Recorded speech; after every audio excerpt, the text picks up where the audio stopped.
मैं पंडित ओम प्रकाश मोक्ष के लिए कुछ उपयोगी बातें आपके सामने प्रस्तुत करने जा रहा हूँ। कामना से या भय से या लोभ से तथा इस जीवन के लिए भी कभी भी अपने धर्म का त्याग नहीं करना चाहिए, क्योंकि धर्म नित्य है लेकिन सुख दुख अनित्य है। जीव नित्य है पर इसका कारण अविद्या अज्ञान अनित्य है। अनित्य को छोड़कर नित्य में स्थित होकर संतोष धारण कर लेना चाहिए, क्योंकि संतोष ही जीवन का सबसे बड़ा लाभ है। यदि विचार किया जाए तो बड़े बड़े बलवान और महान भाव राजा भी धन धान्य से परिपूर्ण पृथ्वी का शासन करके अंत में समस्त राज्य और सारे भोगों को छोड़कर यमराज के बस में होकर चले गए हैं।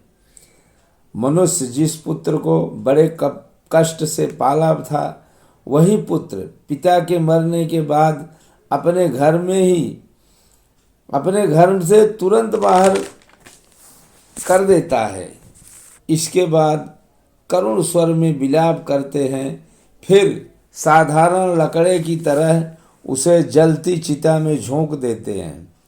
मरे हुए मनुष्य का धन दूसरे लोग भोगते हैं, उसके शरीर को अग्नि जला देती है, बचे हुए टुकड़े को पक्षी खा जाते हैं।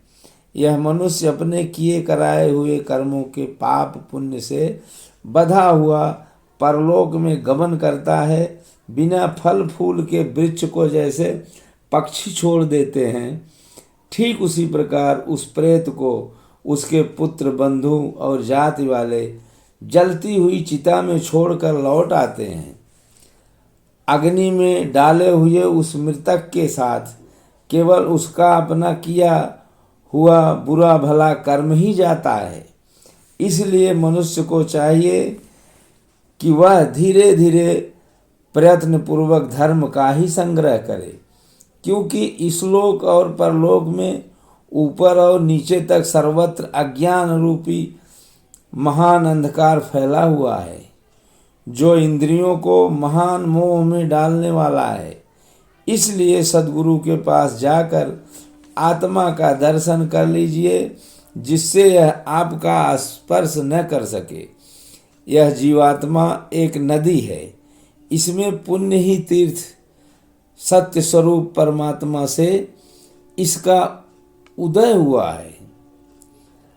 धैर्य ही इसके किनारे हैं, इसमें दया की लहरें उठती हैं। पुण्य कर्म करने वाला मनुष्य इसमें स्नान करके पवित्र होता है, क्योंकि लोभ रहित आत्मा सदा पवित्र होती है। काम क्रोध रूप ग्राह से भरी 5 इंद्रियों के जल से पूर्ण इस संसार रूपी नदी के जन्म मरण रूप दुर्गम प्रवाह को धैर्य और ज्ञान की नौका पर बैठकर पार हो जाइए। झूठी मूठी वार्तालाप सुनकर तालियां बजाकर नाचने से धन के लोभी धर्म गुरुओं की बातों की वाक चातुरी को सुनकर हंसने से ठहाके लगाने से कल्याण नहीं हो सकता। जो जिज्ञासु पुरुष आँख कान नाक आदि 9 दरवाजे वाले 3 बात पित्त और कफ रूपी खंभों वाले 5 ज्ञानेंद्रिय वाले साक्षी रूप आत्मा के निवास स्थान इस शरीर रूपी ग्राह को जान लेता है, उसी का कल्याण हो जाता है, उसी का कल्याण होता है। वह बहुत बड़ा ज्ञानी पुरुष है। मन में सदा निवास करने वाले 6 शत्रु काम क्रोध लोभ मोह मद मत्सर को अपने बस में करके उस पर विजय प्राप्त कर लेता है। फिर इस संसार में शेष कुछ बाकी नहीं रहता। मोक्ष की इच्छा रखने वाले मनुष्य दान के पुण्य का आश्रय नहीं लेते, वेद के पुण्य का भी आश्रय नहीं लेते।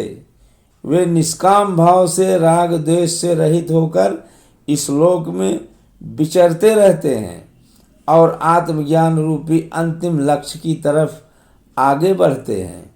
जिस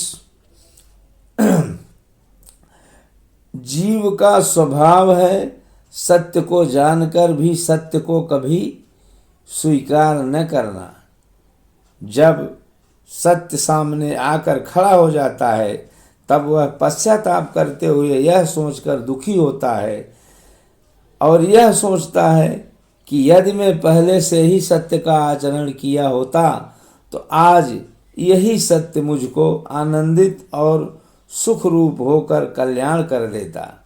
जय सद्गुरुदेव।